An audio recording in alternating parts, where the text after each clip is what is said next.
everyone, and welcome to my channel, Allison in Wonderland.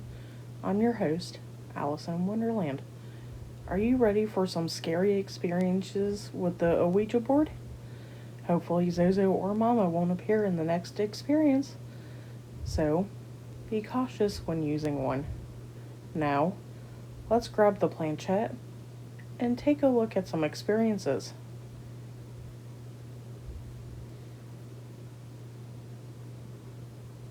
The Ouija board brings dread. Last year, my best friend and I decided to experiment with an Ouija board, just to see if it worked. We made our own out of paper and used a regular drinking glass as the pointer, so we were pretty skeptical. We were in for a shock. It took a while for the board to warm up, but once it did, it became apparent that we were surrounded by relatives who passed away. The glass moved extremely slowly, and there was nothing scary being said or done. Halfway through our session, two of our other friends came bursting into the room, laughing and joking. Once they calmed down, we got back to the board. This time the glass moved extremely fast. We could hardly keep our fingers on. It started spelling out names and words without us even asking questions. The words spelled out included murder and lust. We ended the session immediately, as we were pretty freaked out. After that, everything went back to normal for a few days. But then, I started waking up at 3 a.m. every night, with an unexplainable feeling of dread.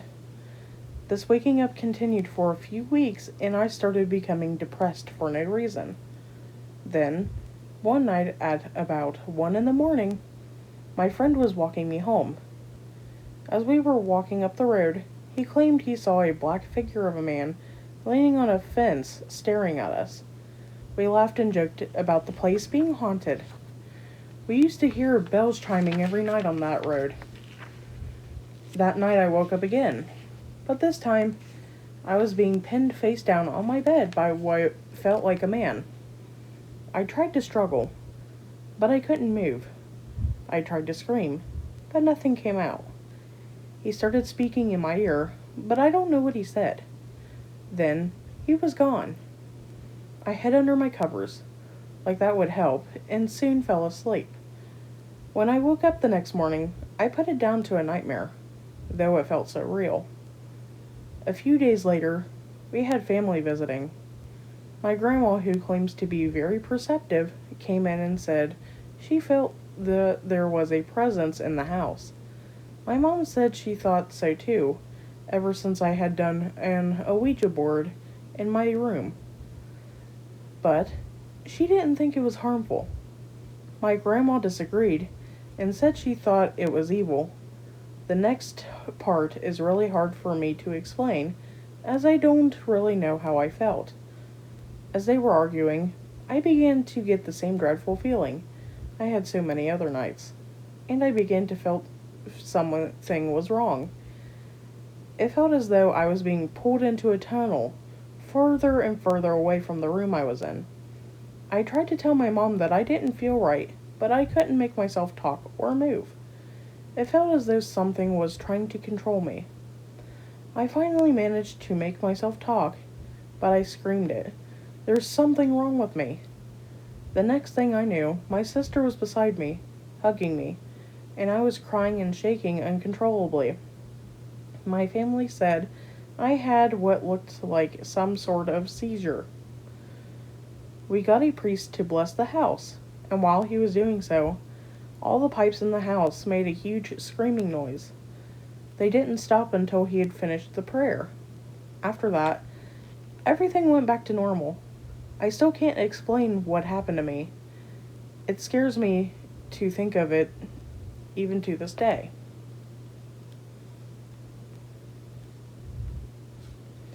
A Ouija Prankster. This happened in Mobile, Alabama in 2008. One afternoon, some friends and I decided to make a homemade Ouija board. We tried it out a couple of times, but nothing seemed to happen. A few weeks passed, and a friend who lived with me at the time, and I were looking at some photos of us at a club on my computer. We started to talk about how some orbs appeared only around us in the pictures. Then we got on to the subject of ghosts. She got up from the computer and sat on the couch with my brother. When I got up and walked toward them, my computer suddenly shut off and turned back on. The light next to the couch faded and turned a darkish red. Everyone got the chills. We shrugged it off until a few days later. I lost $100 that I had sworn I put in my dresser drawer. My mom and I looked everywhere around the house, including countless times in the drawer.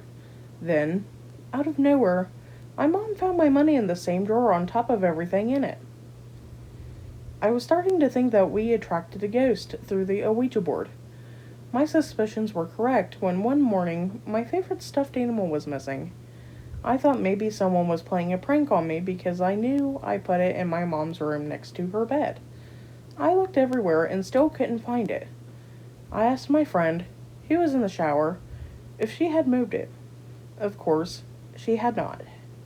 I became so frustrated.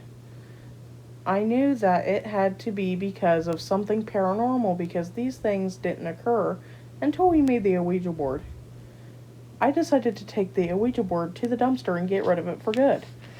When I walked back inside, my friend was out of the shower and said, "I found your stuffed animal." I asked, "Where was it?" She replied, "Oh, I saw it when I got out of the shower. It was right next to the door in the empty laundry basket." My heart dropped. Nothing strange has happened since then.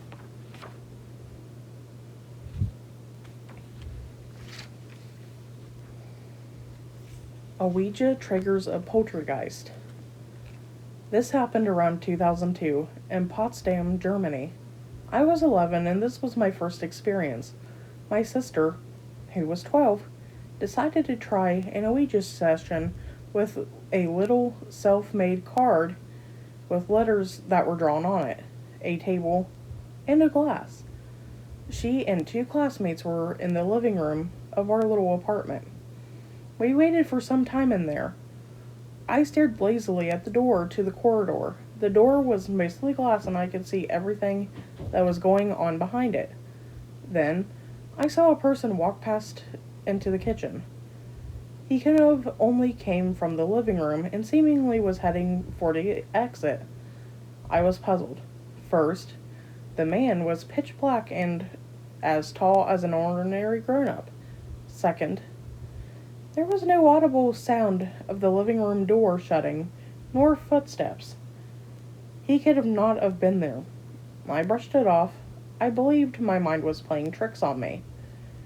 Then, my little brother, who sat across from me, asked, "Did you see that shadow too?" I was astonished and we shared impressions on it. Shortly after that, my sister and her friends came into the kitchen and stated that the session just ended because the spirit left. This was the start of paranormal activity around us. Even as we moved into another house, it went on because of my sister's innocent curiosity in the Ouija board, so our house became haunted. It started, like most cases, when it got dark and our parents went to sleep.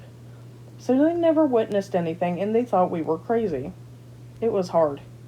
Lights switched on when my sister and I headed for a dark room. Then there were many things, from shadows to lights going on and off, to knocks on doors, to doors that flew open, to footsteps and cold spots. There was also an extremely nasty smell in one of the bathrooms. It came without warning and quickly left. It was clear that this was no normal smell that you could just imagine existing in the bathroom. It was like something foul had laid in the tub for a long time. Once, something pushed on my mattress from beneath me while I was laying on it reading a comic. When we were 15 and 16, it all ended because we started to ignore every unnatural occurrence. We had no nerves or any energy left to stand any more paranormal occurrences. Fortunately, it all stopped.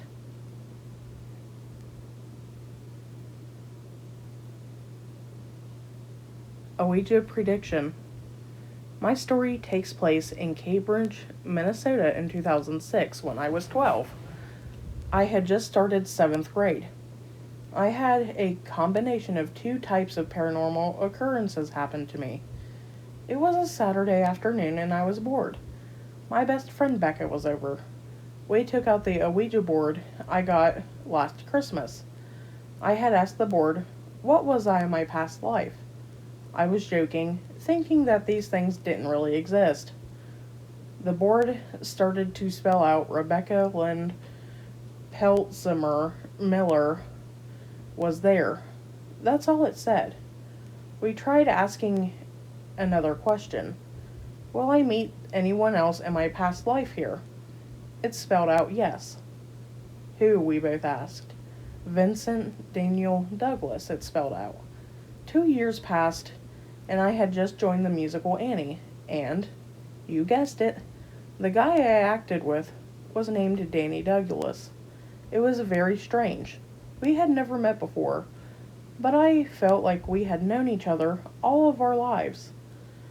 That was then when I remembered the forgotten Ouija board experience.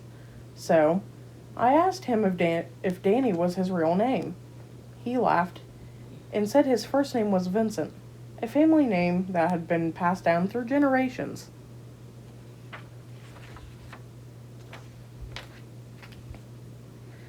Hey y'all, Allison in Wonderland here. I'm glad you made it to the end of the video today. Go ahead and like, comment, and share this video.